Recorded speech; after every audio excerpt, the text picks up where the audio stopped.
Hello, नमस्कार। मैं आया हूँ एक नए टॉपिक के साथ जिसमें रिसर्च मेथोलॉजी से रिलेटेड। ओके, तो हम लोग रिसर्च मेथोलॉजी से रिलेटेड चीज़ों की बात कर रहे थे। तो हम लोग लास्ट क्लास में स्टेप्स देखे थे कि कैसे आप how to conduct a good research या what is a step of research, कौन कौन सी चीज़ें होती हैं जो आप स्टेप्स में यूज करते हैं। तो उसमें बताया था कि फर्स्ट आप जानते हैं कोई भी रिसर्च करने वाले हैं तो उस रिसर्च में सबसे मुख्य जो चीज़ है वो है कि फाइंडिंग द रिसर्च टॉपिक। आप रिसर्च टॉपिक को फाइंड करिए कि व्हाट इज रिसर्च टॉपिक, कैसे करें। ओके, तो इस वीडियो में हम लोग इसी क्वेश्चन का आंसर देंगे। यहाँ पर दो चीज़ें हम लोग स्टडी करेंगे। फर्स्ट इज कि कैसे आप रिसर्च टॉपिक चूज करेंगे। ओके, कहीं से कहाँ से चीज़ें आती हैं, कहाँ से आपकी थिंकिंग आती है, कैसे आप रिसर्च टॉपिक चूज करते हैं, रिसर्चेबल टॉपिक है कि नहीं है, ये सब चीज़ों को हम लोग बात करेंगे। Second is statement of problem. जानते हैं कि जो रिसर्च आप टॉपिक चुन लेते हैं उसके अंतर्गत विभिन्न प्रकार के और प्रॉब्लम्स होती हैं जिनको हम लोग को सॉर्ट आउट करना होता है। तो यहाँ पर दो चीज़ों पर हम मेनली डिस्कस करेंगे। फर्स्ट इज रिसर्च टॉपिक कहाँ से आता है, कैसे दिमाग में आता है, कैसे हम लोग सर्च करना चाहिए, इसकी प्रोसेस क्या है, और स्टेटमेंट ऑफ प्रॉब्लम, प्रॉब्लम कैसे बनाया जाता है। राइट, तो आते हैं पॉइंट पर और देखते हैं। ओके, देखिए फर्स्ट क्या है कि कोई भी रिसर्च, कोई भी वर्ल्ड का रिसर्च आप जो कर रहे हैं तो केवल रिसर्च मीन्स ये नहीं होता है कि न्यू प्रिंसिपल देना है। ओके, कोई भी रिसर्च का केवल ये काम नहीं है कि नया प्रिंसिपल दिया जाए, नई थ्योरी कोई दी जाए। ओके, या कोई नई टेक्नोलॉजी इन्वेंट किया जाए। ये तो प्योर साइंस का रिसर्च है और डेफिनेटली ये सब सही है, होना भी चाहिए। जो कि हम लोग मूल रूप से यही जानते हैं कि कोई नया प्रिंसिपल देना है, कोई न्यू थ्योरी देनी है, कोई नई कॉन्सेप्ट देना है, ये सब चीज़ों के लिए तो डेफिनेटली रिसर्च होता ही होता है। लेकिन आप जानते हैं कुछ चीज़ें ऐसी भी हैं जो कि प्रॉब्लम है। ओके, या डिफरेंट टाइप्स के मन में क्वेश्चन आ रहे हैं। ओके, उस क्वेश्चन को सॉर्ट आउट करने के लिए भी जरूरत पड़ती है। तो यहाँ पर दो चीज़ों को पहले समझ लीजिए। फर्स्ट इज कि एक एक ले लीजिए, मान लीजिए प्योर साइंस। ओके, एंड एक social science. Okay, social science. Social science में प्रॉब्लम इसमें क्या होगा कि आप कोई थ्योरी बना रहे होते हैं, कोई प्रिंसिपल बना रहे होते हैं, कोई फॉर्मूला बना रहे होते हैं, कोई न्यू टेक्नोलॉजी बना रहे होते हैं। ये सब चीज़ों को हम लोग स्टडी करते हैं। राइट, सेकेंड क्या है सोशल साइंस में कि जानते हैं वर्ल्ड में डिफरेंट टाइप्स के क्वेश्चन हैं। ओके, डिफरेंट टाइप्स की प्रॉब्लम्स हैं। उस प्रॉब्लम्स को सॉर्ट आउट करने के लिए भी जरूरी है कि हमको रिसर्च किया जाए, और होना भी चाहिए, नेचुरल प्रोसेस है। क्योंकि यदि आप ये नहीं करेंगे तो क्या समाज का विकास कर पाएंगे? कोई भी थिंकिंग, कोई भी प्रॉब्लम, क्या इसको विकास कर पाएंगे? जो भी आप सरकार की योजना देखते हैं, चाहे वर्ल्ड लेवल पर योजना देखते हैं, चाहे मनरेगा देख रहे हैं, ये सब किसी न किसी के द्वारा रिसर्च किया गया होगा और उसी के आधार पर ये चीज़ें चल रही हैं। तो समाज में डिफरेंट टाइप्स के क्वेश्चंस हैं, डिफरेंट टाइप्स की प्रॉब्लम्स हैं, डिफरेंट टाइप्स को सोशल वर्कर्स हैं, सोशल हजार्ड्स हैं। ये सब चीज़ों के लिए भी हम लोग रिसर्च करते हैं। राइट, तो पहले तो फिनोमेना ये चेंज कर लीजिए। राइट, तो आप जानते हैं कि सोशल साइंस का भी रिसर्च हो रहा होगा, प्योर साइंस का भी। तो हम लोग बेसिकली करते हैं सोशल साइंस का, क्योंकि प्योर साइंस का हम लोग कंटेंट है नहीं, सोशल साइंस से रिलेटेड है। तो सोशल साइंस में चाहे वो कॉमर्स हो, चाहे आर्ट साइंस हो, चाहे एलएलबी से रिलेटेड हो, कोई चीज़ हो, सोशल साइंस का रिसर्च है। राइट, तो सोशल साइंस में कोई क्वेश्चन होते हैं, कोई प्रॉब्लम्स होती हैं, उसी क्वेश्चन एंड प्रॉब्लम्स को हम लोग सॉर्ट आउट करते हैं। ओके, यहाँ तक आई थिंक आप लोग समझ गए। अब ये विचार आते कहाँ से हैं, अब पहले ये देखते हैं। तो यहाँ पर देखिए दिया है थिंकिंग प्रॉब्लम्स। ओके, कहाँ से रिसर्च की प्रॉब्लम्स आती हैं। यहाँ पर क्या है, how to find a research topic, कैसे आप रिसर्च टॉपिक को फाइंड करेंगे। ओके, देखिए यहाँ पर मेन हम लोग का टॉपिक ये है। ओके, एंड सेकेंड टॉपिक क्या होगा, ये फर्स्ट टॉपिक है। एंड सेकेंड इज क्या होगा, second is statement of a problem. Okay, ये प्रॉब्लम क्या है, कैसे इंक्रीज करें। दोनों अलग अलग चीज़ें हैं। रिसर्च टॉपिक ब्रॉड लेवल है, जैसे एक चैप्टर का नाम है, समझिए कि पूरी थीसिस का नाम है। और स्टेटमेंट प्रॉब्लम उसमें और कौन कौन सी चीज़ों को हम लोग स्टडी करेंगे। जैसे मान लीजिए शरीर में प्रॉब्लम है कोई, तो शरीर अस्वस्थ है, दिस इज ए टॉपिक। लेकिन शरीर की कौन कौन से कारण हैं, किस कारण से ये सब हो रही है, ये सब क्या स्टेटमेंट ऑफ प्रॉब्लम है। ओके, जिसको रिसर्चर अपने रिसर्च प्रोसेस में प्रूव करना चाहता है, ये दैट इज प्रॉब्लम। दोनों अलग अलग चीज़ें हैं। यहाँ पर क्या है, नॉर्मल ह्यूमन माइंड थिंकिंग। एक नॉर्मल बीइंग कोई भी जो थिंकिंग करता है उसकी दो प्रोसेस होती है। जैसे हम लोग हैं, आप लोग हैं, कोई भी थिंकिंग कर रहे होंगे तो दो तरीके से कर रहे होंगे, reflecting thinking and scientific thinking. Reflecting thinking and scientific thinking, आप रिफ्लेक्ट कर रहे होंगे, कोई चीज़ को देख रहे होंगे, या साइंटिफिक तरीके से कर रहे होंगे। तो वन बाय वन करके देखते हैं, right. First of all reflecting thinking. Okay, देखिए रिफ्लेक्टिंग थिंकिंग क्या है।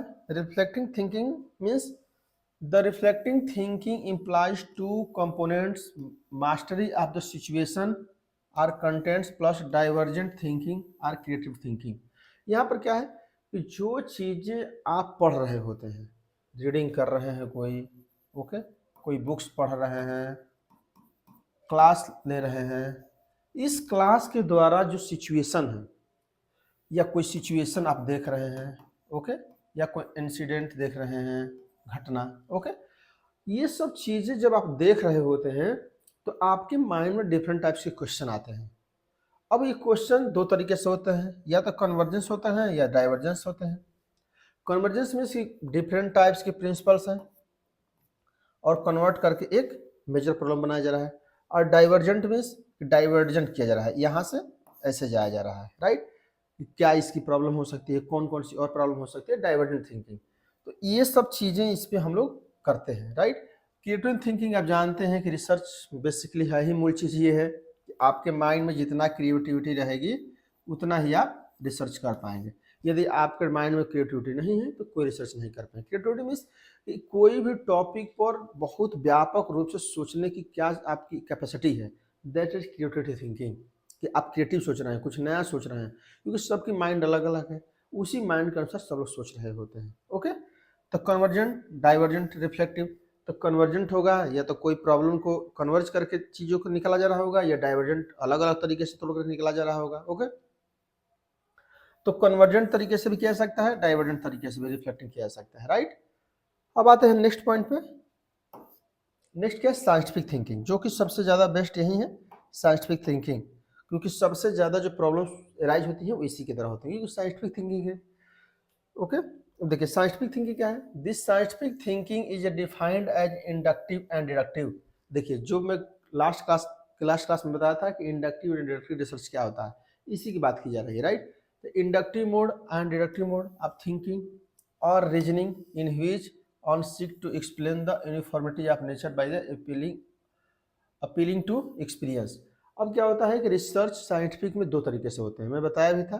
जिसको नहीं समझ में आया होगा वो जाकर देख ले, मैं आई बटन या बाद में लगा भी दूंगा, इसको ऐड कर दूंगा इन बटन पे, तो आप देख लीजिएगा। ओके, अब क्या है कि इंडक्टिव एंड डिडक्टिव रिसर्च यहाँ पर दो तरीके से, जैसे वहाँ पर कन्वर्जेंट एंड डाइवर्जेंट था, वैसे यहाँ पे इंडक्टिव एंड डिडक्टिव था, सेम लगभग वैसे ही काम करता है।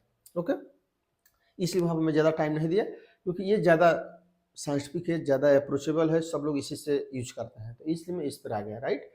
अब यहाँ पर क्या है कि इंडक्टिव डिडक्टिव थ्योरी के द्वारा आप रीजनिंग के द्वारा आप यूनिफॉर्मिटी लाते हैं, जो नेचर में यूनिफॉर्मिटी समता है, उस समता को अपील करते हैं अपने अनुभव के द्वारा। ओके, तो या तो वो इंडक्टिव हो सकता है, डिडक्टिव हो सकता है। अब देखिए यहाँ पर क्या है, इंडक्टिव मूव्स, जो इंडक्टिव थ्योरी है, forward from particular to general.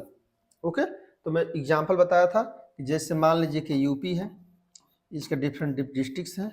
Okay, different district हैं, तो अगर आप विभिन्न डिस्ट्रिक्ट का अध्ययन कर रहे हैं, ये डिस्ट्रिक्ट जितने हैं इस डिस्ट्रिक्ट का अध्ययन कर रहे हैं, और डिस्ट्रिक्ट के आधार पर यूपी का कोई चीज़ बता रहे हैं। जैसे मान लीजिए कि बता दिया जाए कि हर डिस्ट्रिक्ट में, जौनपुर में, बनारसी में, इलाहाबाद में, लखनऊ में, सब जगह स्थिति शिक्षा की बहुत खराब है, इसलिए ये कंक्लूजन ड्रा करते हैं कि यूपी में शिक्षा की स्थिति बहुत ठीक नहीं है, ये खराब है। दैट इज इंडक्टिव, फॉरवर्ड या पार्टिकुलर टू जनरल। ओके, तो ये एग्जाम्पल याद रखिएगा। ओके, डिडक्शन क्या होता है, backward movement from general to particular. अब क्या है, आपको पहले से प्रॉब्लम है कि यूपी में शिक्षा की स्थिति कैसी है, आपको ये सोचना है। ओके, कि यूपी में शिक्षा की स्थिति क्या है, या वित्तीय संरक्षण क्या है, बैंकिंग की स्थिति क्या है, या यहाँ के लोग गरीबी के बारे में क्या सोचते हैं, कितने लोग गरीब हैं, यूपी में गरीबी की स्थिति बहुत अच्छी नहीं है, इंडस्ट्री की स्थिति अच्छी नहीं है। तो ये क्वेश्चन है। जब आपको पहले से ही यूपी के लेवल में क्वेश्चन पता हो तो अब क्या करेंगे, इसको डिफरेंट डाटा लेंगे और डाटा के द्वारा प्रूव करेंगे कि हाँ यहाँ पर स्थिति जो मैं सोचा था कि यूपी में बेरोजगारी की स्थिति, यूपी में इकोनॉमिक कंडीशन की स्थिति, यूपी में पर कैपिटा इनकम की स्थिति खराब है, जिससे प्रूफ होती है। इसका मतलब अब क्या करेंगे, पहले आपको यूपी के बारे में पता है, एक सेंटेंस, यूपी में बेरोजगारी की स्थिति बहुत दयनीय है। अब उसको क्या करें, डिफरेंट डिस्ट्रिक्ट से डाटा लेंगे, उस डाटा को एनालाइज करेंगे, इंटरप्रेट करेंगे और उसके आधार पर प्रूफ करेंगे कि हाँ यूपी में स्थिति खराब है। तो दैट इज डिडक्शंस। ओके, तो इसको क्या कहते हैं, जर्नल टू पार्टिकुलर आते हैं, तो that is deductions. Are you getting this point? चलते हैं नेक्स्ट पॉइंट पे। The scientific thinking starts with facts and continually return to fact to test and verify each hypothesis। जो साइंटिफिक रिसर्च है वो facts पर, फैक्ट्स क्या है, data जो है, data what is data, data is facts and figures, या तो कोई फिगर्स हो सकता है या फैक्ट्स हो सकता है। उस फैक्ट्स एंड फिगर को टेस्ट किया जाता है, वेरीफाई किया जाता है हाइपोथेसिस के द्वारा।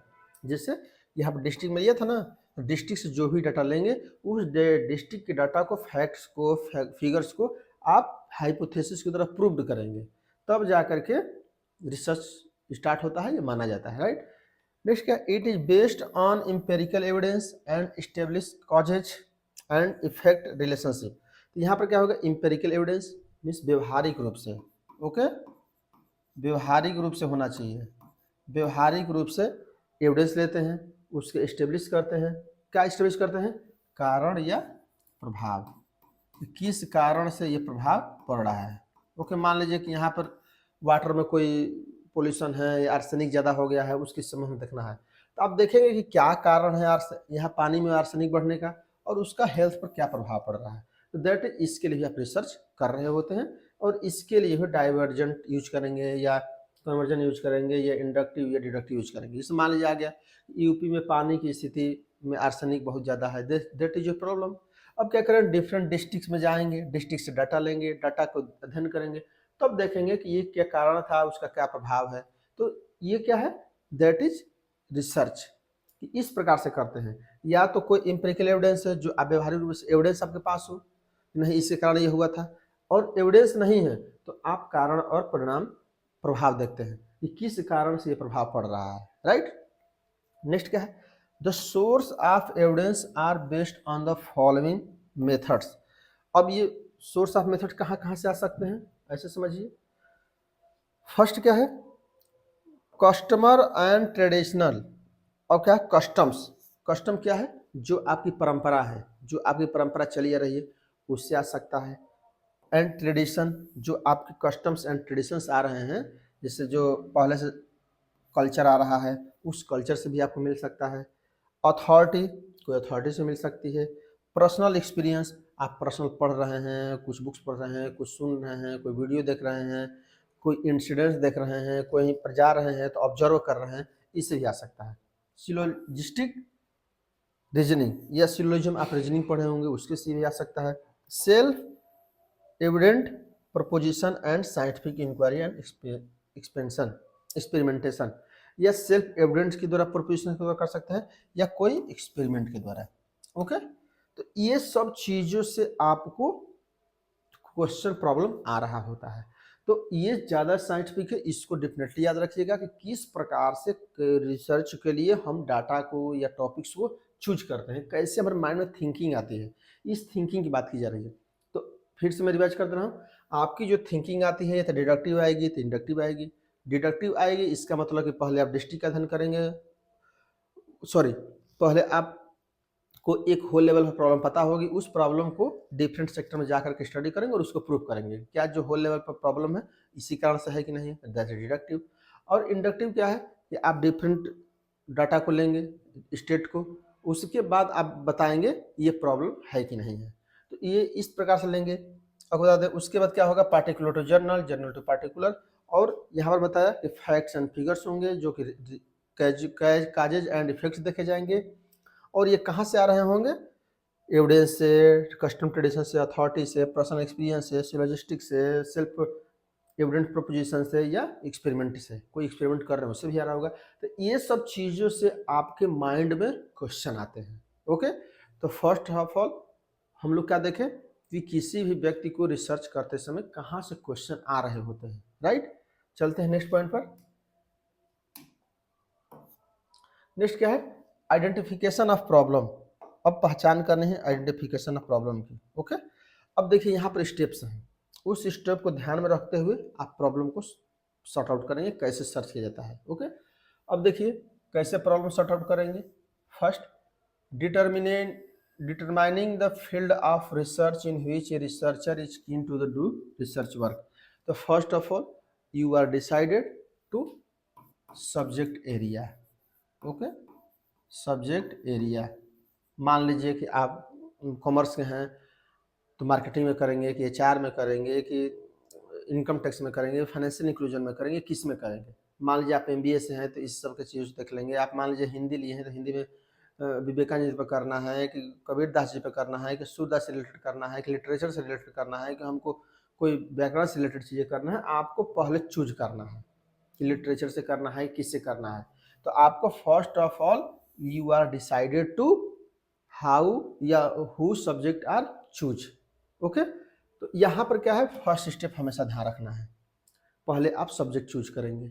ओके, सेकंड पे क्या चूज करेंगे, the researcher should be develop the mastery on the area of should be the field of this specialisation. अब क्या है कि जो सब्जेक्ट वो चूज किया है उस स्पेशलाइजेशन में क्या करेगा, स्टडी करेगा, मास्टरी करेगा। ओके, उसकी स्टडी करेगा। जैसे मान लीजिए कि आप फाइनेंस में चूज कर लिए, ओके, या मान लीजिए कि हिंदी के कोई टॉपिक लिए हैं या कोई सोशोलॉजी का टॉपिक लिए हैं, तो जो सोशोलॉजी को टॉपिक लेंगे अब उसमें थोड़ा सा स्टडी करेंगे ब्रॉड लेवल पे कि क्या क्या चीज़ें हैं, स्पेशलाइज्ड होंगे उससे रिलेटेड चीज़ों को पढ़ने के लिए कि क्या रिसर्च हो चुका है, क्या चीज़ें हैं। ओके, सेकेंड स्टेप, क्योंकि जब इंटरेस्ट आ गया तो उसमें पढ़िए। ओके, आप फाइनेंस के लिए स्पेशलाइजेशन या कोई मार्केटिंग में या कोई हिंदी में, कोई आप जानते हैं कि सब कुछ तो पढ़ना नहीं जाता है, कुछ स्पेशलाइज्ड होती हैं चीज़ें। जैसे मान लीजिए कि आप हिस्ट्री ले रहे हैं तो मिडिल हिस्ट्री ले रहे हैं, एंशिएंट हिस्ट्री ले रहे हैं, मॉडर्न हिस्ट्री ले रहे हैं, तो ये सब चीज़ें स्पेशलाइज्ड हुई है पहले, जब आपको पता चल जाता है। थर्ड स्टेप पर क्या यूज करेंगे, he should review the researches conducted in area of know the respect and trends and studies of the area. अब क्या करता है, जो भी अभी तक रिसर्चेज कंडक्ट हो चुके हैं उसकी भी स्टडी करता है। ओके, तो यहाँ पर क्या था, सब्जेक्ट एरिया चूज कर रहा था, उस सब्जेक्ट एरिया से स्पेशलाइज हो रहा था व्यक्ति, और स्पेशलाइज होने के बाद अगर उसको ये देखना है कि जो भी रिसर्च अभी तक हो चुके हैं कहीं कहाँ तक हो चुके हैं, कौन कौन सी प्रॉब्लम है, ये भी उसको देखना काम है। कि आप पहले आप ये करेंगे भी, कोई भी रिसर्च आप टॉपिक सर्च कर रहे हैं ये प्रोसेस फॉलो करिए, राइट, तभी आप एक गुड रिसर्च कंडक्ट कर पाएंगे। तो फर्स्ट पे क्या करना है, सब्जेक्ट चूज करिए आप। सेकंड पे क्या करेंगे, उस सब्जेक्ट चूज करके उसमें पढ़िए थोड़ा सा। ओके, चीज़ों को बुक्स से, ऑनलाइन, लाइब्रेरी से और चीज़ों को लेकर के पढ़िए। उसके बाद उसमें अब देखिए कि कहाँ कहाँ रिसर्च हो चुका है, कौन कौन से टॉपिक लिए चुके हैं, ये सब चीज़ें आप लोग थर्ड स्टेप में देखते हैं, राइट। चलते हैं, going to next slide. Step 4 में क्या है, step four means on the basis of review should consider the priority field of the study. अब क्या करेंगे, जब सब्जेक्ट चूज कर लिए तो जानते हैं कि एक सब्जेक्ट में या जिस सब्जेक्ट को आप स्टडी किए या किसी के द्वारा रिसर्च के द्वारा पीएचडी किया गया है, तो आप जानते हैं कि उसमें हजारों टॉपिक होंगे, लाखों टॉपिक होंगे। तो आप क्या करेंगे, प्रियोरिटी रखेंगे फील्ड में। ओके, जैसे मान लीजिए केमिस्ट्री पढ़ रहे थे, केमिस्ट्री में डिफरेंट टाइप्स के टॉपिक्स होंगे, तो उसमें आप प्रियोरिटी लाइए कि हमको इससे रिलेटेड करना है। जैसे मान फाइनेंस है तो फाइनेंस में बैंकिंग भी है, बजट्स भी हैं, फाइनेंशियल इंक्लूजन भी है, फाइनेंशियल मैनेजमेंट भी है, फाइनेंशियल पब्लिक सर्विसेज है, फाइनेंशियल सर्विसेज भी हैं, ये सब डिफरेंट टाइप्स हैं। तो आपको क्या करना है, प्रियोरिटी रखना है फील्ड की, कि आप बैंक में रिसर्च करना चाहते हैं बैंकिंग से रिलेटेड, या फाइनेंशियल इंक्लूजन से रिलेटेड रिसर्च करना चाहते हैं, कि फाइनेंशियल सर्विसेज से रिलेटेड रिसर्च करना चाहते हैं, कि शेयर मार्केट से रिलेटेड वर्क करना चाहते हैं, किससे रिलेटेड वर्क करना चाहते हैं, आपको फील्ड अब स्पेसिफाइड होना है, राइट। कि पहले आप सब्जेक्ट चुन रहे थे, उसके बाद सब्जेक्ट स्टडी कर रहे थे और कुछ रिसर्चर के द्वारा देखे कि क्या क्या रिसर्च किया गया है, उसके बाद आप अपना चुन लीजिए कि हमको इस टॉपिक पे चाहे इस क्षेत्र में रिसर्च करना है। जैसे मान मार्केटिंग कर रहे हैं तो मार्केट में डिफरेंट टाइप से प्रोडक्ट पे करना है, कि कस्टमर बेस्ड सर्विसेज पे करना है, कि सर्विस पे करना है, कि गुड्स को कैसे एडवर्टाइजमेंट पे करना है, तो आप क्या करेंगे, सब्जेक्ट तो मार्केटिंग चुन लीजिए, मार्केटिंग में पढ़े भी, पढ़ने के बाद रिसर्च भी देखिए कौन कौन सी रिसर्च किया जा रहा है। अब यहाँ पर देखा जा रहा है कि आप किस पर करेंगे, कस्टमर रिलेशनशिप पे करेंगे कि एचआर पे करेंगे, कि एचआर में किस टॉपिक पे करेंगे, ये यहाँ पर देखा जाता है, राइट। तो आपको फोर्थ स्टेप यूज करना होता है। 5 स्टेप में क्या है, he should draw analogy in insight in identify a problem or employ his personal experience of the field locating the problem. He may take help of the supervisor or expertise of the field. अब 5 पे क्या करता है कि problem decide करता है कि अच्छा, जब अब सोच लीजिए कि इसी टॉपिक को रिसर्च करना है, बैंक पे करना है, फाइनेंस पे करना है, या कबीर दास जी पे करना है, या सोशोलॉजी में सुकरात पे करना है, किस चीज़ पे करना है, जब पता चल गया तो अब क्या करता है, पर्सनल एक्सपीरियंस से प्रॉब्लम को सॉर्ट आउट करता है, लोकेट करता है, स्थिति लाता है। अब क्या, he may take help to supervisor. अब इसमें क्या करेगा, वो इस ले सकता है कि इसका सुपरवाइजर का हेल्प ले सकता है, एक्सपर्टीज या एक्सपर्ट्स जो होते हैं, फील्ड ऑफ एक्सपर्ट्स, उसका हेल्प ले सकता है। जैसे जो कॉमर्स के हैं तो कॉमर्स, जैसे हम लोग कॉमर्स पढ़े हैं तो हम लोग हेल्प ले सकता है। जो आपके सुपरवाइजर हैं जिनके अंडर में पीएचडी करने वाले हैं, उसका भी आप हेल्प ले सकते हैं। ओके, तो ये सब चीज़ों को आप लोग ले रहे होते हैं, राइट। नेक्स्ट स्टेप 6 में लास्ट स्टेप क्या है, he should pin out specific aspect of the problem which is to be investigate। अब क्या करेगा, अपना नॉलेज के यहाँ पे और सुपरवाइजर और एक्सपर्टीज के नॉलेज को कंबाइन करके एक पिन आउट करेगा कि इस टॉपिक पर हमको रिसर्च करना है, राइट। तो इस टॉपिक को एकदम ध्यान रखना है, 5-6 टॉपिक्स को, कि पहले क्या करना है। सिंपल से ऐसे समझिए, पहले आप इसको यदि कंक्लूजन करना हो ऐसे समझिए, पहले सब्जेक्ट चूज करेंगे, ओके, सब्जेक्ट से स्टडी करेंगे, ओके, स्टडी करने के बाद आप क्या करेंगे कि रिसर्चर के द्वारा कितना काम हो चुका है इस पर, ओके।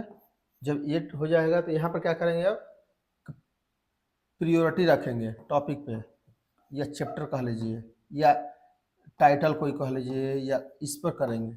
उसके बाद क्या करेंगे, कंसल्ट करेंगे किसी व्यक्ति से, और कंसल्ट करने के बाद ये लास्ट में डिराइव करेंगे कि इस पर रिसर्च हमको करना है, राइट। ये सिंपल सी बात है, और इस प्रोसेस को आप लोग हमेशा ध्यान रखिए कि पहले सब्जेक्ट चुनिए, उसकी स्टडी करिए, रिसर्च जो कर चुके हैं उनको पढ़िए, ओके, उसका प्रियोरिटी और टाइटल सेट करिए, उसके बाद उसको किसी से पूछिए, कंसल्ट करिए, सलाह लीजिए, सुपरवाइजर से, किसी और से, हम लोगों से। उसके बाद आप डिटरमाइन करिए कि इस टॉपिक पर हम रिसर्च करेंगे, राइट। ये प्रोसेस है, और एक्चुअल में आपको बता दूं, किसी को ये प्रोसेस पता ही नहीं। इवन मैं पीएचडी कर रहा था, ये सब पता नहीं था। आप सोच लीजिए, इतने से मैं पीएचडी कर रहा था, ये सब चीज़ें पता नहीं थी। तो कुछ चीज़ें आदमी करके सीखता है, बाद में सीखता है। तो मैं सोचता हूँ कि आप लोग को ये प्रॉब्लम ना है, आप लोग तो पहले जानते हैं, राइट। स्टेप्स को एकदम फॉलो रखिए, और आपको चाहे कोई भी करना हो, चाहे आपको कोई प्रपोजल लिखना हो, ओके, चाहे एमबीए कर रहे हो, चाहे एमकॉम कर रहे हो, डिजर्टेशन लिखना हो, ये एकदम फॉलो रखिए, राइट। तो आपको इजी रहेगा। चलते हैं नेक्स्ट पॉइंट पे, सोर्स ऑफ प्रॉब्लम। अब देखिए प्रॉब्लम की सोर्स क्या है, कहाँ से प्रॉब्लम आएगी। अब ये तो चीज़ें हो गई, कैसे थिंकिंग करेंगे, कैसे प्रॉब्लम स्टार्ट करेंगे, ओके। अब नेक्स्ट क्या है, सोर्स ऑफ प्रॉब्लम। अब सोर्स ऑफ प्रॉब्लम क्या है, कहाँ कहाँ से आएगा। अब देखिए, पर्सनल एक्सपीरियंस। पर्सनल एक्सपीरियंस से क्या होगा, आप the investigator of the field of education are the main source of the identify the suitable problem. तो जिस फील्ड में वो पढ़ रहा होता है, जैसे मान लीजिए आप मास्टर कर रहे हैं, कोई डिग्री ले रहे हैं, तो उस समय आप डिसाइड कर रहे होते हैं कि क्या चीज़ें, किस पर रिसर्च करना है, किस पर हमारी स्पेशलाइजेशन है, किस में हमको नॉलेज है, किस में हमको क्वेश्चन पता है, उसको आप देख रहे होते हैं। या तो यहाँ से आएगा, ओके। तो कुछ चीज़ें कहाँ से आएंगी, पर्सनल एक्सपीरियंस से आएंगी, राइट। नेक्स्ट है the other source of problem which must be frequently used by the investigator as suggested by the supervisor। अब क्या होगा, एक सुपरवाइजर के द्वारा आएगा, जो सुपरवाइजर होगा वो बताएगा, जिसके अंडर पीडी करने वाले हैं या जो आपको सुपरवाइज कर रहा है, okay, is the extensive study of available literature. अब क्या होगा, जो भी लिटरेचर है उनसे करेगा, रिसर्च अब्स्ट्रैक्ट, जो भी रिसर्च सब्जेक्ट लिखे जा रहे हैं, जर्नल्स लिखे जा रहे हैं, हैंडबुक्स लिखे जा रहे हैं आप research, international abstract. International abstract से इसका मतलब क्या है कि दो चीज़ें, एक तो पर्सनल आप जब पढ़ रहे हैं तब यूज कर रहे होंगे, सेकेंड में क्या है कि आप जब नहीं पढ़ रहे हैं तो आप सुपरवाइजर से पूछेंगे, रिव्यू ऑफ लिटरेचर से पूछेंगे, पढ़ेंगे, उसके बाद जर्नल्स पढ़ रहे होंगे, डिफरेंट टाइप्स के रिसर्च पेपर पढ़ रहे होंगे, थीसिस पढ़ रहे होंगे। ओके, थीसिस में जानते हैं शोध गंगा है, शोध गंगोत्री है, उस पर आपकी चीज़ें लिखी होती है, हैंडबुक पढ़ रहे होंगे, इससे प्रॉब्लम आ रही होती है, कुछ चीज़ों को देख रहे होते हैं। ओके, तो फर्स्ट पर क्या होगा, पर्सनल प्रॉब्लम, पर्सनल एक्सपीरियंस है, सेकेंड बाहरी चीज़ों को देख करके आ रहा होगा, राइट। नेक्स्ट क्या है, द न्यू इनोवेशन। अब क्या होगा, अब तीसरा क्या है, ये बहुत ही इंपॉर्टेंट पॉइंट है, ध्यान रख रहिए, इंपॉर्टेंट पॉइंट है। थर्ड क्या है, द न्यू इनोवेशन, कोई न्यू इनोवेशन हुआ, technology changes and curricular development sir, okay, are constantly bring a new problems and new opportunity for social studies research. अब यहाँ पर क्या कहा जा रहा है कि जैसे फर्स्ट में आप पढ़ रहे हो तो प्रॉब्लम आ रही थी, सेकेंड में किसी से पूछ के, लिटरेचर से और चीज़ आ रही थी, थर्ड में क्या हो रहा है, थर्ड में आप ऐसे समझिए जैसे मान लीजिए कि इस समय मोबाइल, लैपटॉप, प्लास्टिक, ये किसकी देन है, टेक्नोलॉजी की देन है। अगर इतना टेक्नोलॉजी ना बढ़ी होती तो क्या इतना वेस्टेज मोबाइल दिखते, इतना लैपटॉप दिखता, इतना प्लास्टिक दिखती, ये सब किसकी देन है, टेक्नोलॉजी की देन है। तो यहाँ पर बता दें कि यदि टेक्नोलॉजी कोई चेंज आ रहा है और इस चेंज से कोई प्रॉब्लम आई, मान लीजिए कि इसकी क्या प्रॉब्लम है कि कैसे इसको डिस्ट्रॉय किया जाए, ओके, ताकि इन्वायरमेंट पोल्यूशन ना हो। तो यहाँ पर क्वेश्चन इससे भी आता है कि आपको टेक्नोलॉजी अपग्रेडेशन के कारण क्या हुआ, वेस्टेज आ रहा है, मोबाइल बहुत ज़्यादा ख़राब हो रही हैं, कोई रीयूज नहीं हो पा रहा है, कोई मान लीजिए लैपटॉप हैं, प्लास्टिक की चीज़ें हैं, ये रीयूज नहीं हो पा रही है, रीयूजेबल नहीं हो रही हैं। अब इनको कैसे रीयूज किया जाए, वहाँ से प्रॉब्लम आ सकती है कि कोई जैसे मान लीजिए कोई टेक्नोलॉजी आई, उस टेक्नोलॉजी को किस प्रकार से हम और बेहतर तरीके से यूज कर सकते हैं, जैसे इलेक्ट्रिसिटी मान लीजिए है, तो इलेक्ट्रिसिटी के आप और बेहतर तरीके से और यूज बता सकते हैं कि इसमें भी यूज हो सकता है, इसमें भी हो सकता है, बहुत से रिसर्च हुए हैं। तो कोई अगर आपको टेक्नोलॉजी भी आई है तो उस टेक्नोलॉजी को आप यूज कर सकते हैं। जैसे सेकेंड एग्जाम्पल मान लीजिए AI ले लीजिए, आर्टिफिशियल एजेंसी इंटेलिजेंसी। तो आर्टिफिशियल इंटेलिजेंसी में आप समझिए कि आर्टिफिशियल इंटेलिजेंसी में आप जानते हैं कि रोबोट है, ओके, रोबोट। आप जानते हैं कि अभी जो हमारे देश में नाले हैं वो मैनुअली साफ किए जाते हैं, उसमें किसी के प्रयोग से सीवर लाइन देखिए बीच रही है, तो आप जानते हैं सीवर लाइन में अगर कोई प्रॉब्लम आ जाएगी तो कौन जाएगा उसके अंदर, जानते जाना हो उसको मैन पावर को ही जाना है, ओके। कोई भी साफ सफाई करनी है, देखिए उसी के द्वारा किया जा रहा है, कितनी बदबू आती रहती है, तबीयत खराब होगा, हेल्थ इश्यूज हैं, पब्लिक की भी है, ये सब चीज़ें। तो अब जानते हैं AI यूज हुआ है, रोबोट बन रहे हैं, ओके। अब रोबोट का यूज कैसे करके मल मूत्र को कैसे नाला साफ किया सकता है, ये सब चीज़ों को कर सकते हैं और इस पर आप रिसर्च कर सकते हैं। तो यहाँ पर बताने का मेरा मुख्य उद्देश्य यही है कि आपको इनोवेशन कोई हुआ है, कोई टेक्नोलॉजी आई है, उस टेक्नोलॉजी को किस प्रकार से और बेहतर यूज किया सके। जैसे इसमें चैट जीपीटी आया है तो चैट जीपीटी को कितना और बेहतर यूज किया सकते हैं, दैट इज यहाँ से प्रॉब्लम आता है। तो थर्ड समझ गए, फर्स्ट पर पर्सनल एक्सपीरियंस जो आप पढ़ लिख रहे हैं उसके द्वारा, सेकेंड पर किसी से पूछ करके, किसी के बुक्स को पढ़ करके, किसी की थीसिस पढ़ करके, इंटरनेशनल स्कॉलर्स को पढ़ करके, इंटरनेशनल बुक्स को, रिसर्च पेपर्स को पढ़ करके आ रही होती। एंड थर्ड पर टेक्नोलॉजी जो आई है उस टेक्नोलॉजी को जैसे मान लीजिए कैसे बनाया जाए, जैसे इलेक्ट्रिक व्हीकल है और इसमें क्या इंप्रूव किया जाए ताकि और बैटरी लंबी दूर तक चले। इलेक्ट्रिक मान लीजिए कि कोई रिक्शा आया हुआ है तो जानते हैं कि एक दिन चल रही है बैटरी, उसको कैसे और स्पीड बढ़ाया जाए, ये सब चीज़ें हो सकती है क्योंकि टेक्नोलॉजी अपडेट हो रही है तो उसके द्वारा ये भी हो सकती है, राइट। अब देखते हैं नेक्स्ट, नेक्स्ट क्या है, the most particular source of problem is to consult supervisor. अब मस्ट क्या है जानते ही हैं कि जो आपके कंसल्टेंट हैं, जो सुपरवाइजर हैं, जो आपके गुरु हैं, जो आचार्य हैं, जिनके अंदर आप पढ़ते हैं, उनके द्वारा, expert of the field, expert of field के द्वारा, या most experienced person of the field, या तो जो उस क्षेत्र का सबसे बड़ा विद्वान हो उसके द्वारा भी प्रॉब्लम आता है। ओके, तो चौथा फील्ड क्या है कि आप सुपरवाइजर से, एक्सपर्ट से और एक्सपीरियंस पर्सन से आप पूछ लीजिए, राइट। अगर तब भी नहीं आया तो क्या कर रहा है, it is general practice that researcher suggest some problem in the research reports, the researcher can pick up suitable problem he study. तो आप जानते हैं कि एक होती है future scope of future scope, okay, future scope. तो कोई भी जब थीसिस लिख रहा होता है व्यक्ति तो उसमें फ्यूचर स्कोप लिखता है कि क्या इसका फ्यूचर स्कोप है, क्या फर्दर स्टडी में इसका रिलेवेंस क्या है, क्या यूज हो सकता है और आगे और इस पर क्या क्या किया जा सकता है।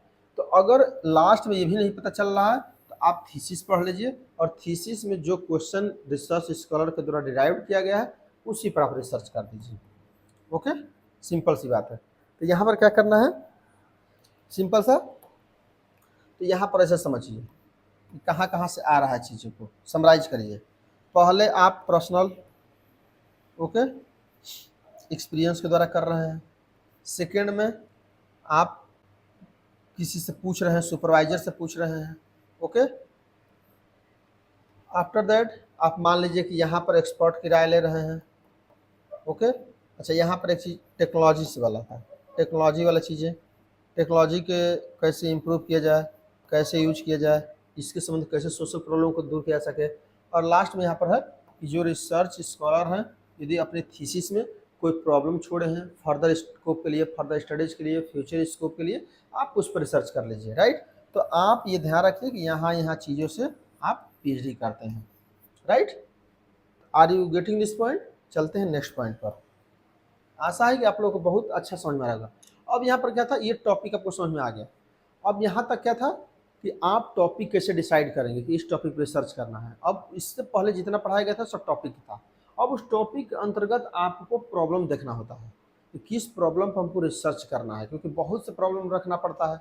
अब ऐसा तो नहीं है कि एक ही प्रॉब्लम, जैसे मान लीजिए फाइनेंशियल इंक्लूजन है तो फाइनेंशियल इंक्लूजन की प्रॉब्लम एक थोड़ी होगी। ओके, फाइनेंशियल इंक्लूजन की कंडीशन चेक करना चाहते हैं लेकिन एक प्रॉब्लम नहीं होगी, उसके अंदर ना सैकड़ों प्रॉब्लम होंगी। तो उसमें से कुछ मेजर प्रॉब्लम्स होती हैं, उसी पर रिसर्च किया जाता है, राइट। और ये रिसर्च कैसे प्रॉब्लम्स आएंगे, स्टेटमेंट ऑफ प्रॉब्लम कैसे सर्च होता है, क्योंकि आप अगर ये वीडियो देख रहे हैं तो जानते हैं कि रिसर्च प्रॉब्लम भी होता है स्टेटमेंट ऑफ प्रॉब्लम। तो स्टेटमेंट ऑफ प्रॉब्लम में क्या देखते हैं, रिलेशनशिप बिटवीन वेरिएबल्स। तो जो भी एक इंडिपेंडेंट वेरिएबल होता है, ओके, एंड एक डिपेंडेंट वेरिएबल। ओके, तो इंडिपेंडेंट वेरिएबल क्या है, ये कारण है, और डिपेंडेंट क्या है, इस पर प्रभाव देखा जाता है। और ये आगे बात भी होगी भी, जब वेरिएबल्स पढ़ाऊंगा तो डाटा। ओके, अब यहाँ पर रिलेशनशिप, तो स्टेटमेंट में क्या देखेंगे कि कितने वेरिएबल्स हैं, हाउ मेनी वेरिएबल्स। ओके, तो वेरिएबल्स पर सर्च किया जाता है। वेरिएबल्स कहाँ से आएंगे, वैसे ही जैसे आप प्रॉब्लम सॉर्ट आउट कर रहे थे कि किसी को पढ़िए, किसी का थीसिस पढ़िए, किसी से पूछिए, अपना ऑब्जर्व करिए, इससे आप वेरिएबल्स चेक करते हैं, उसी वेरिएबल का टेस्ट करते हैं। ओके, जिस हमारे फाइनेंशियल इंक्लूजन का है तो इंटरनेट बैंकिंग का क्या प्रभाव है, एटीएम का क्या प्रभाव है, लोग बैंक जाना कितना पसंद करते हैं, बैंक के एटीट्यूड कैसे रहते हैं, ये सब चीज़ें क्या है, वेरिएबल्स हैं, उसी वेरिएबल्स का चेक किया जाता है, राइट। नेक्स्ट क्या है, the problem is stated in question form. जानते हैं कि अब क्या करें क्वेश्चन फॉर्म में, कि क्या इससे करने जैसा हो रहा है, या फाइनेंशियल के कारण बढ़ रहा है, या भारत में करप्शन इससे कारण बढ़ रहा है, या बेरोजगारी, जिस मान लो बेरोजगारी प्रॉब्लम है तो बेरोजगारी किस लिए बढ़ रहा है, तो बेरोजगारी क्या टेक्नोलॉजी के प्रभाव क्या पड़ रहा है, बेरोजगारी पे पॉपुलेशन का क्या प्रभाव पड़ रहा है, बेरोजगारी पे डिफरेंट टाइप्स के सेक्टर में मंदी का क्या प्रभाव पड़ रहा है, लोगों के एटीट्यूड के क्या प्रभाव पड़ रहा है। जो भी हम लोगों की मानसिक है कि जैसे उत्तर भारत के लोग ज़्यादा बिजनेस करना पसंद नहीं करते हैं, जैसे यूपी है, बिहार है, ये सब बिजनेस ज़्यादा पसंद नहीं करते हैं, तो इनके एटीट्यूड क्या प्रभाव पड़ रहा है। तो ये क्वेश्चन फॉर्म में आप बनाते हैं। तो प्रॉब्लम क्या हो सकता है, क्वेश्चन फॉर्म में हो सकता है, डिस्क्रिप्टिव फॉर्म में भी हो सकता है, जिसको आपको शोध करना होता है, रिसर्च करना होता है, राइट। नेक्स्ट क्या है, इंपेरिकल टेस्टेबल। अब क्या है कि जो भी आपका क्वेश्चन फॉर्म है, ओके, जो वेरिएबल्स लिए हैं, जो क्वेश्चन फॉर्म तैयार किए हैं, वो किसके द्वारा टेस्टेबल होना चाहिए, कैसे, it should be possible to collect data answer the question आप आस्क। जो भी क्वेश्चन पूछ रहे हैं उस क्वेश्चन के जरूरी है कि उसके लिए डाटा हो, ओके, तभी आप उसको रिसर्च कर पाएंगे। मान लीजिए किसी चीज़ का डाटा ना हो आपके पास, क्या रिसर्च कर पाएंगे, प्रूफ कर पाएंगे, उसको नहीं कर पाएंगे। तो यहाँ बताया जा रहा है कि थर्ड में आप ये देखिए कहाँ कहाँ से डाटा लेंगे, क्या क्या क्षेत्र है, ओके। मान लीजिए कि स्वामी विवेकानंद जी पर कोई रिसर्च कर रहे हैं, तो स्वामी विवेकानंद जी कहाँ कहाँ से डाटा लाएंगे, इस पर भी रिसर्च करना है, समझना है। अगर डाटा नहीं मिला तो मतलब टॉपिक चुनिए, राइट। तो ये तीनों चीज़ों को ध्यान रखिए। फर्स्ट लास्ट में क्या, avoidance of moral ethical and judgement. अब लास्ट में क्या है कि कोई मोरल एंड इथिकल प्रॉब्लम है उसको थोड़ा दूर रखिए। क्यों? क्योंकि अगर आप मोरली या इथिकली बाउंड हो जाएंगे तो रिसर्च कर ही नहीं पाएंगे। या मैं जैसे मान लीजिए कोई सोचता है कि समुद्र पार नहीं जाना है, जैसे हम लोग मिथोलॉजी में था हिंदू में कि समुद्र पार जाने से भ्रष्ट हो जाता है आदमी, तो आप ये बताइए क्या रिसर्च कर पाएंगे आप समुद्र पार जा करके? ही कभी नहीं कर पाएंगे। मान लीजिए कोई कहता है कि चंद्रमा पर जाना पाप है, ये नहीं करना चाहिए हमको, चाहे भगवान पर रिसर्च नहीं करना चाहिए, या कोई चीज़ हो मिथिकल है, कोई ऐसी चीज़ है, तो क्या रिसर्च कर पाएंगे? तो इसको थोड़ा अवॉइड रखिए लाइफ में। जब आप रिसर्च कर रहे हैं एज ए पढ़े लिखे साइंटिफिक तरीके से, तो थोड़ा सा साइंस पर ध्यान रखना है। ओके, मैं ये नहीं कह रहा हूँ कि इथिकल और मोरल नहीं रहना है, लेकिन इथिकली मोरली थोड़ी सी दूर रखना है। जैसे मान लीजिए कोई भी व्यक्ति पहले कोई भी डिसीजन देता है कि नहीं ये ऐसे हो रहा है, ऐसे हो रहा है। देखिए कितने विद्वान इसीलिए फांसी चढ़ गए, इसीलिए जहर पे प्याला दे दिया गया। क्यों दे दिया गया? क्योंकि वो समाज में जो चल रहा था, जिस मान लीजिए बताया जा रहा था कि सूर्य एक है, अनेक हैं, या पृथ्वी सूर्य के चारों ओर चक्कर लगा रही है। जब कोई दूसरा दे दिया कि नहीं सूर्य पृथ्वी के चक्कर लगा रहा है, पृथ्वी सूर्य के चक्कर लगा रही है, तो देखिए उसको लोग फांसी दे दिए। तो ये सब चीज़ें थोड़ा सा इथिकली मोरली रूप से स्ट्रांग रहना है, ताकि जो हमारा कल्चर बोल रहा है, जो हमारा धर्म बोल रहा है, थोड़ा सा उसको अवॉइड करिए। क्योंकि तभी आप रिसर्च कर पाएंगे। अगर ऐसा नहीं कर पाएंगे तो रिसर्च नहीं कर पाएंगे, सीधी सी बात है। तो ये 4 चीज़ों को स्टेटमेंट ऑफ प्रॉब्लम में ध्यान रखते हैं, right. I think getting this point. तो ये था प्रॉब्लम कि कैसे हम लोग सॉर्ट आउट करते हैं प्रॉब्लम को। तो आई थिंक आप लोगों को चीज़ें समझ में आ गई होंगी कि स्टेटमेंट ऑफ प्रॉब्लम कैसे सॉर्ट आउट की जाती है, राइट। कैसे हम लोग टॉपिक बनाते हैं, कैसे प्रॉब्लम सर्च करते हैं, कैसे स्टेटमेंट ऑफ प्रॉब्लम बनाते हैं। तो ये सब चीज़ों को हम लोग पढ़ लिए, राइट। नेक्स्ट में जब हम लोग मिलेंगे, अब मिलते हैं रिसर्च मेथोडोलॉजी, कैसे आप रिसर्च डिजाइन तैयार करते हैं, सैम्पलिंग कैसे करते हैं। तो नेक्स्ट क्लास में हम लोग मिलेंगे। तब तक के लिए थैंक यू फॉर वॉचिंग।